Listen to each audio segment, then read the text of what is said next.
Today we will discuss about Guillain-Barré syndrome, which is also called polyradiculoneuritis. आज हम Guillain-Barré syndrome को देखेंगे.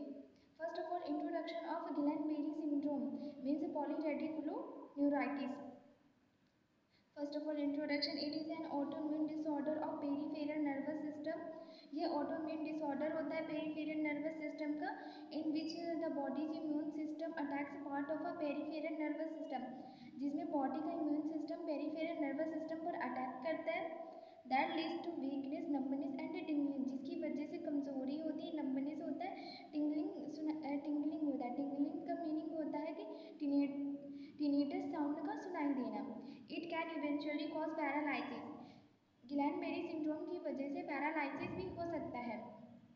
Total meaning ये हो जाएगा गिलैन-बेरी सिंड्रोम का. यह ऑटोइम्यून डिसऑर्डर होता है पेरिफेरल नर्वस सिस्टम का, जो कि और इसमें हमारा बॉडी का immune system peripheral nervous system पर अटैक करता है, जिसकी वजह से वीकनेस होती है, नंबनेस होती है और टिंगलिंग होती है. इसकी वजह से पैरालाइसिस भी हो सकता है. This is the introduction of Guillain Barré syndrome. Now we will discuss about definition of Guillain Barré syndrome. Guillain-Barré syndrome is a rapid disease with progressing ascending inflammatory demyelinating polyneuropathy or peripheral sensory and motor nerve. इसमें जो neurons होते हैं उनका demyelination होता है.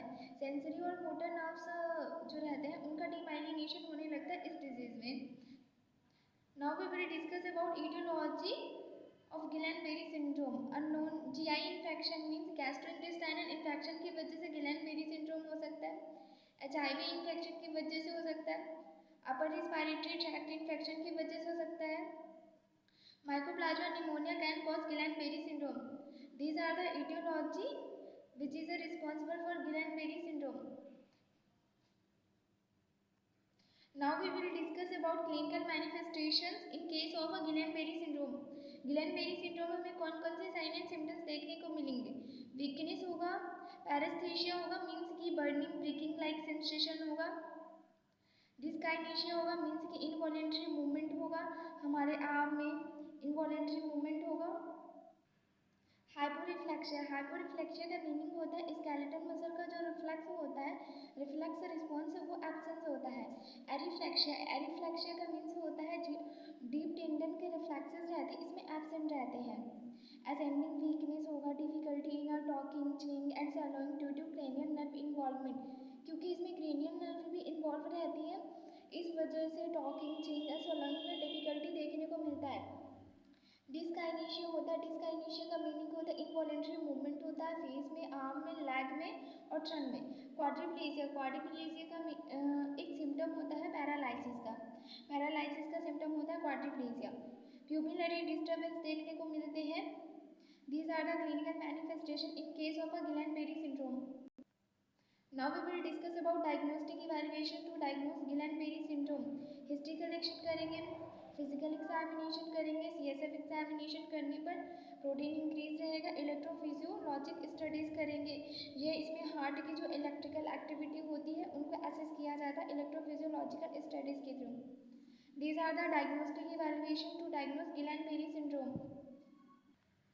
Now we will discuss about management to manage Guillain-Barré syndrome. Supportive care provide करेंगे patient को, prevention of infection को प्रिवेंट करेंगे, ऑटो एडमिनिस्ट्रेशन करेंगे, analgesic and muscle relaxing as are needed. Analgesic देंगे पेन को रिड्यूस करने के लिए और मसल रिलैक्सेंट देंगे. High dose immunoglobulin therapy is used to reduce severity of episode. This is the management to manage Guillain Barré syndrome. अब हम देखेंगे नर्सिंग मैनेजमेंट.